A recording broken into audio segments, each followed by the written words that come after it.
possible. It's already happening. So don't let anyone tell you you're broken beyond repair.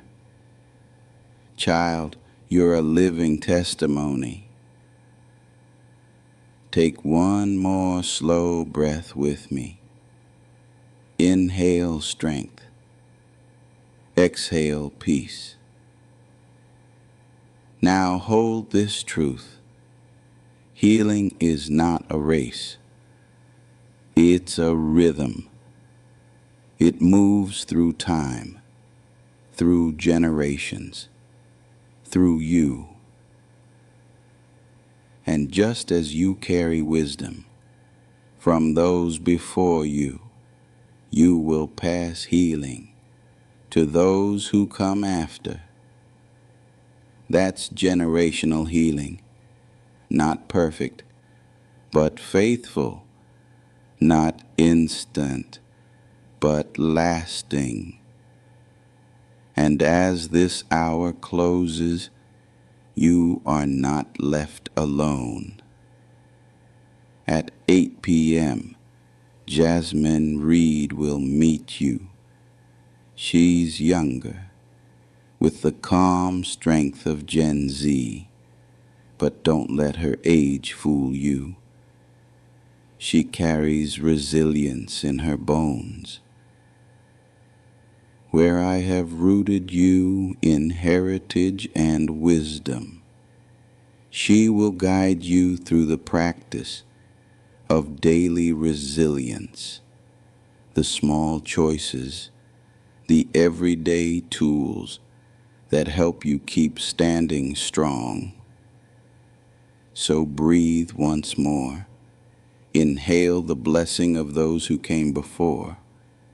Exhale readiness for what comes next. And step forward from the roots of the past into the resilience of tomorrow. Now listen here, child. Before you were born, before your struggles had a name, there were those who came before you, folk who walked heavy roads, who carried burdens larger than their own hearts, yet kept on walking. They didn't have all the answers. They didn't always have the freedom, but they had wisdom, hard-earned, scarred into their bones, carried in their stories. And that wisdom, it didn't die with them. It echoes in you. Every time you feel tired, but keep standing, that's them. Every time you want to quit, but whisper just one more step, that's them too. You are not the first to face hardship, and you will not be the last, but you are not alone in it. You are carrying an inheritance, not of money, not of property, but of strength. The strength of survival, the strength of love, the strength of endurance that has kept whole lineages alive. And when you feel you got nothing left, you can lean on that. Where I come from, we didn't always have therapists or safe spaces or language for trauma. What we had were stories, told on porches at dusk, sung in hymns at church, woven into the laughter at family tables. Those stories carried more than history. They carried medicine. They taught us how to bend, but not break. They reminded us who we were, even when the world tried to tell us otherwise. And those same stories are waiting for you too. Maybe you've forgotten them. Maybe no one told them out loud, but they live in your blood. They live in the way you rise each morning, in the way you keep searching for better, in the way you refuse to let pain be the end of your story. So hear me now. You got wisdom in you, older than your wounds.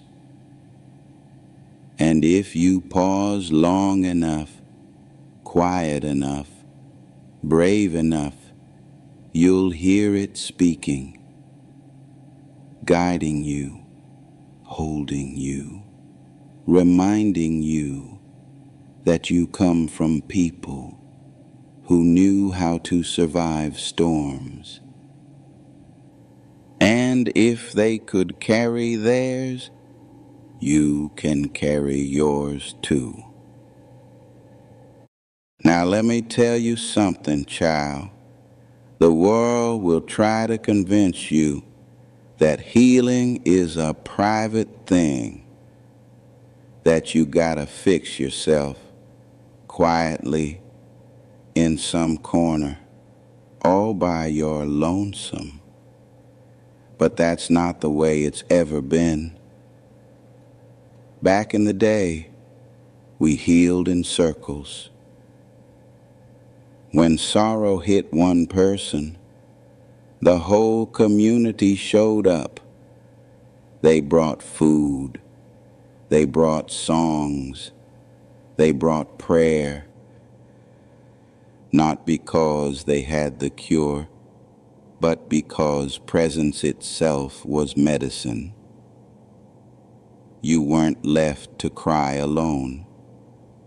You weren't left to carry the weight alone. That circle reminded you, your pain may be yours to feel, but it is not yours to bear by yourself.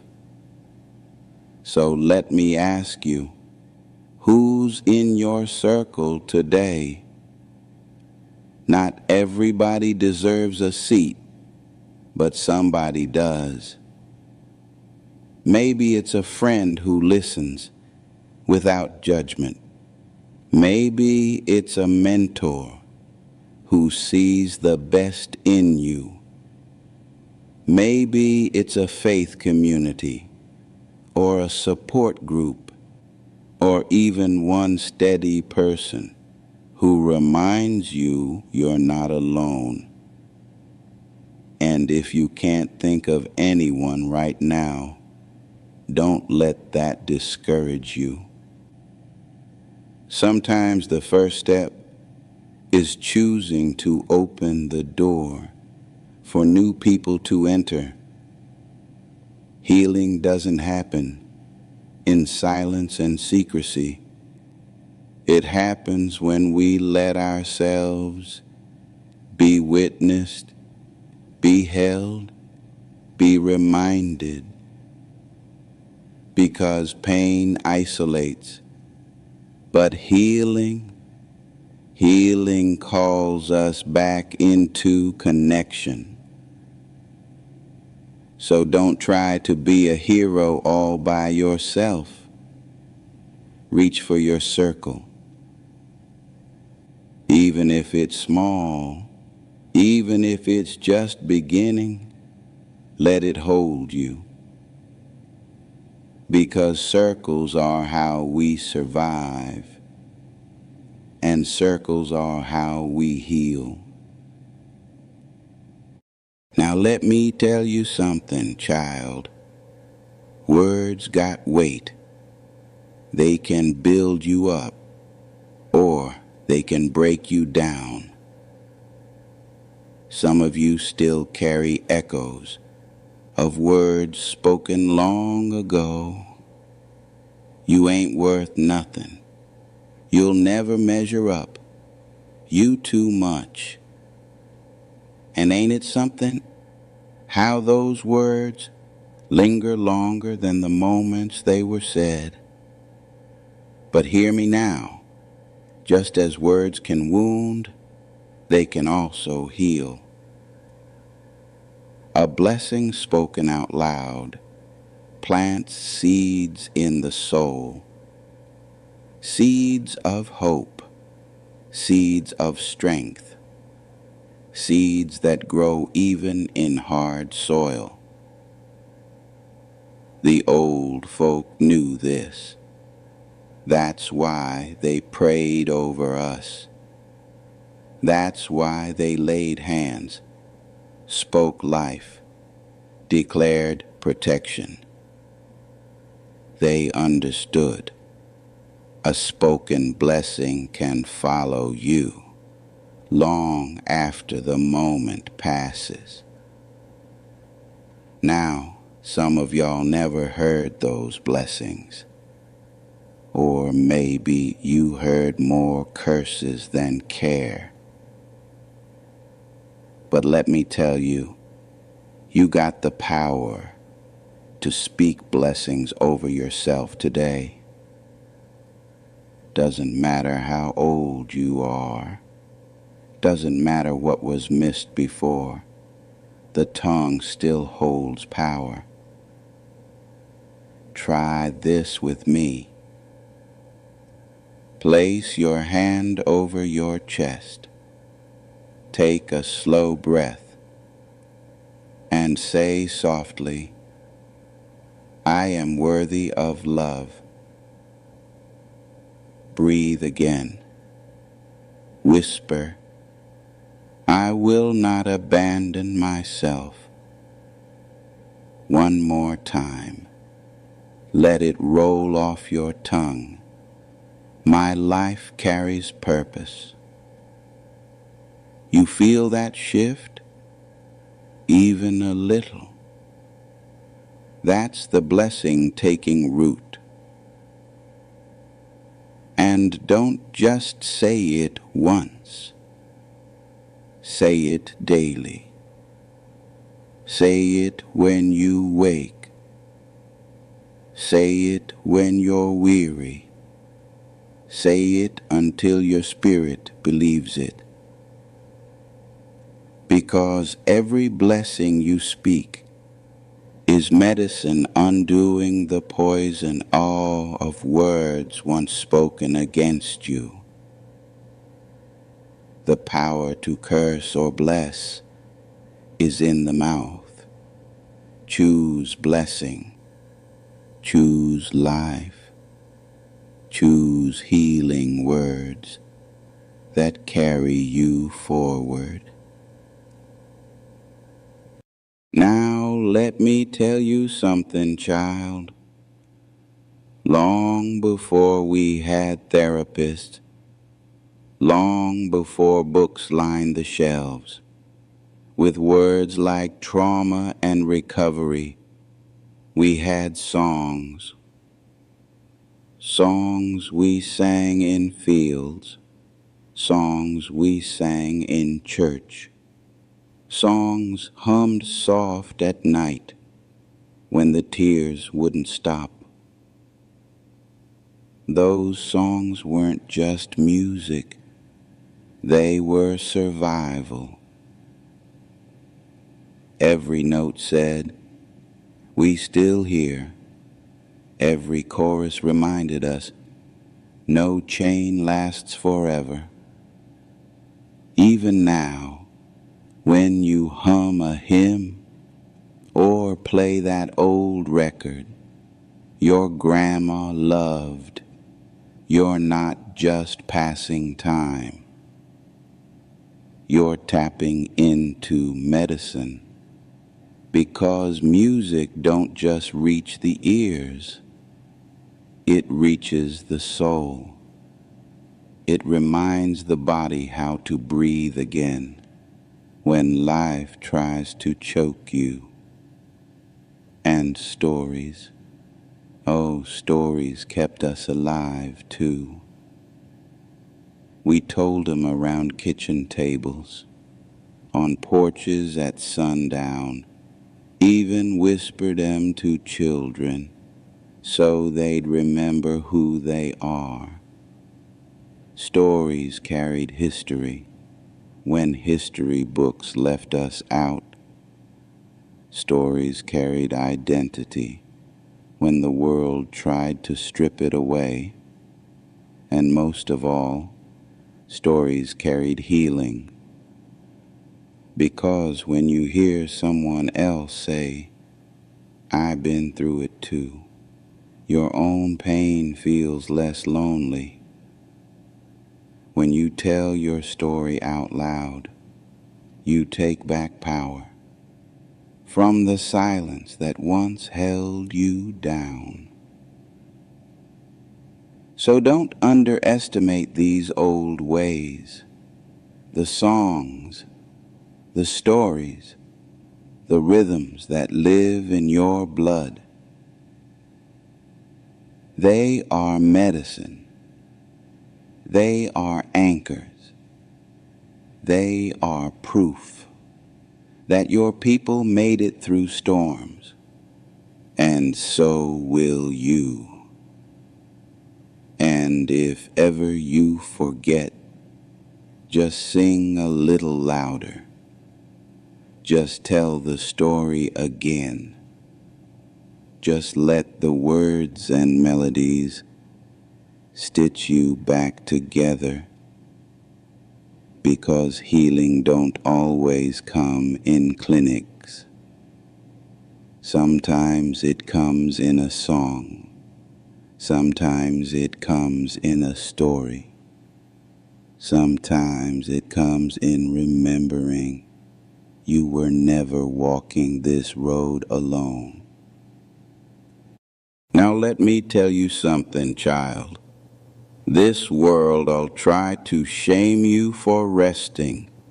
It'll tell you to grind harder, push longer, prove yourself by exhaustion. But rest ain't weakness. Rest is wisdom. Our people knew this.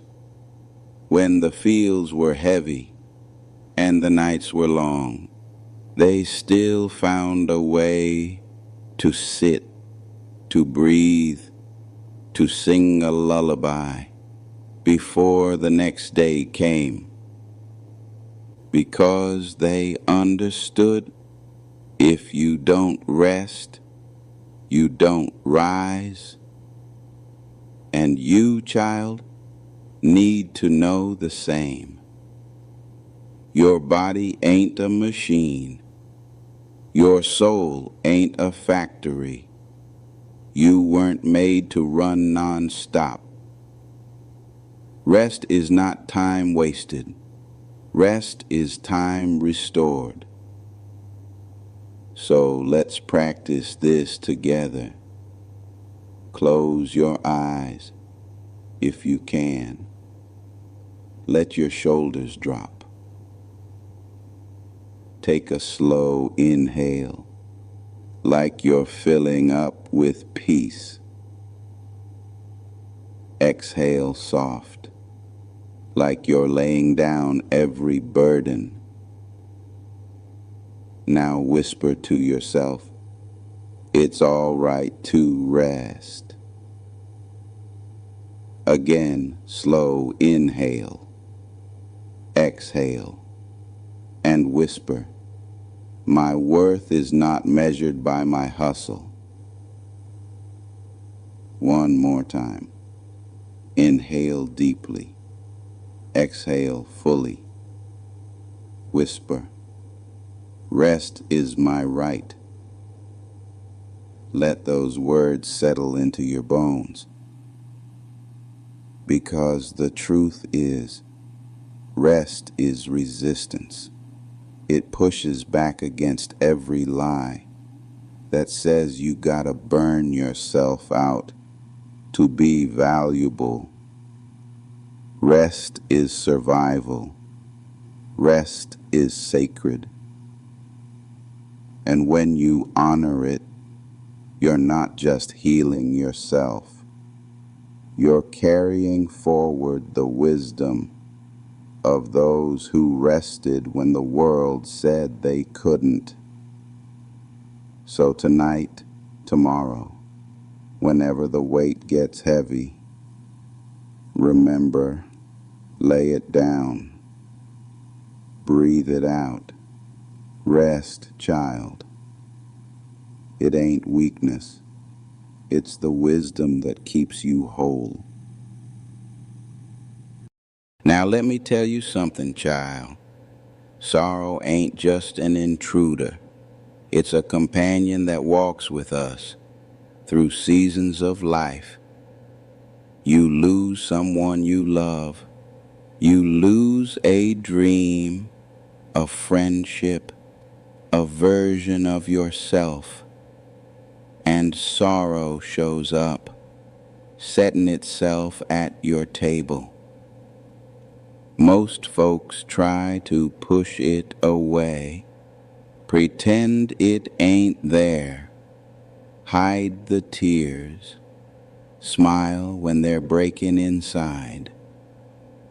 But sorrow don't disappear just 'cause you ignore it.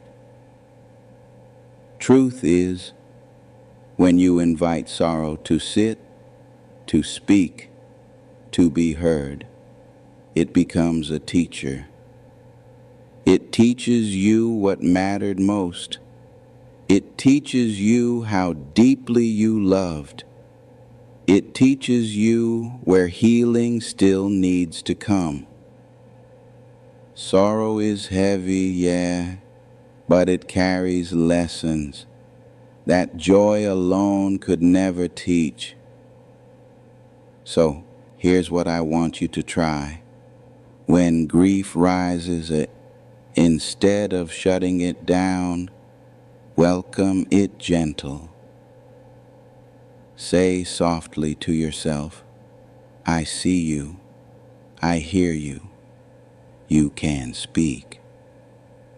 Then listen, not just with your mind, but with your heart.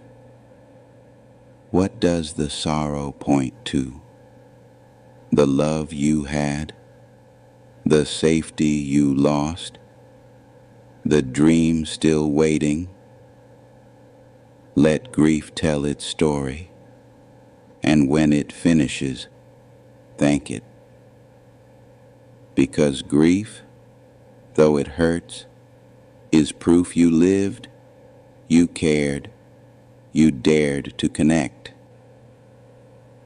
And when you let it move through you, instead of getting stuck inside, it shapes wisdom. It softens your heart toward others who are hurting. It deepens your roots. So don't curse sorrow. Don't treat it as enemy. Let it be a teacher you learn from, then release when its lesson is done. Child, remember this. Joy will come again, but the wisdom of sorrow, that will stay with you forever. Now let me tell you something, child. Patience ain't just sitting around with your arms crossed, watching the clock. No, patience is active. It's a posture of trust. It's waiting without wasting. See, the world will tell you everything gotta happen fast. Fast money, fast healing, fast love. But anything that lasts takes time. You don't rush a seed in the soil. You don't rush a wound closing over. You don't rush the heart learning to trust again. patience says, it may not happen today, but I believe it will come. And that belief itself is a form of strength. So here's how you can practice it. When you feel restless, like nothing's changing, pause, take a breath, and remind yourself, I am still growing, even if I can't see it yet. Patience don't mean sitting still forever. It means moving steady, one step at a time, without demanding the finish line too soon. It's like a river carving stone. It don't happen in a day, but keep watching, and you'll see the change. So when your heart aches for quick answers, when your healing feels slow, whisper this blessing. I give myself the gift of patience. Because patience is a gift, it takes the pressure off today. It honors the process. It lets healing move at the speed it needs to. And child, when you learn patience, you stop seeing delays as punishment. You start seeing them as preparation. So don't curse the wait. Embrace it. Trust it. Let patience be the soil your healing grows in. Now let me tell you something, child. Forgiveness don't mean forgetting. It don't mean saying it was all right when it surely wasn't. It don't mean you gotta let folks back in who broke your trust or sit at tables that once poisoned your spirit. No, forgiveness is not about erasing the past. It's about releasing its grip on your present. Because anger, when it lingers too long, turns to poison. It hardens the heart, clenches the jaw, steals the joy out of today. And forgiveness, that's the antidote. Not for their sake, but for yours. So here's how you begin. Picture the wound that still lingers, the betrayal, the harsh words, the moment that left you scarred. Feel the weight of it in your chest. Now take a slow inhale. As you exhale, say softly, I release what does not serve me. You may not feel free at once. You may need to repeat it day after day. But each time, the grip loosens. Forgiveness don't erase memory. It erases bondage. It takes the chain off your spirit so you can walk lighter. Child, hear me. Forgiveness is strength. It's not weakness to let go. It's wisdom. Because holding on to bitterness keeps you bound to the one who hurt you. But forgiveness cuts the rope. You don't forgive to make them comfortable. You forgive to make yourself free. So take another breath now. Exhale slow and whisper it again. I release. I forgive. I choose freedom. That's strength. That's healing. That's the power of forgiveness. Now let me tell you something, child. Gratitude ain't about pretending life is perfect. It ain't about ignoring the pain or dressing up wounds with cheap smiles. No, gratitude is about noticing what still shines even in the dark. It's about finding blessing in the small, steady things, a kind word, a warm meal, a quiet moment of peace when the world finally hushes. Gratitude don't erase sorrow, but it softens it. It shifts the gaze from what was lost to what remains. And that shift, small as it may seem, is powerful.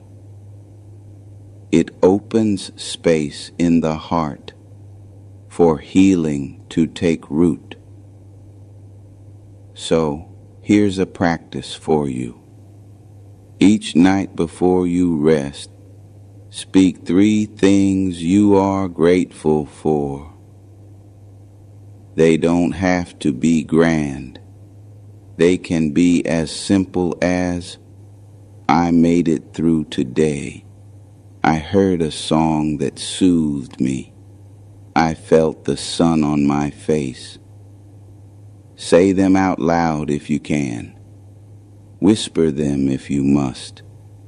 But let your ears hear your own voice, naming the good. At first it may feel small, almost silly. But over time, gratitude changes the lens. You start to notice blessings in the ordinary, strength in the struggle, hope in the quiet corners of life. Gratitude is not denial, it is defiance. It says, pain may visit me, but it will not blind me to what is still good. So tonight, child, count your blessings, not to dismiss your hurt, but to remind yourself that even in the storm, you are still surrounded by grace. And grace, when noticed, heals. Now listen here, child.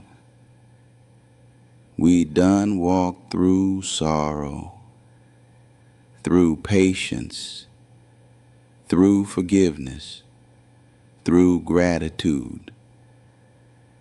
And I need you to hear this clear. You carry more than pain. You carry strength from every ancestor who refused to quit. You carry wisdom from every story passed down in whispers. You carry blessings from every prayer spoken over you, even the ones you ain't hear with your own ears. The world may try to define you by your scars, but those scars, they're proof of survival.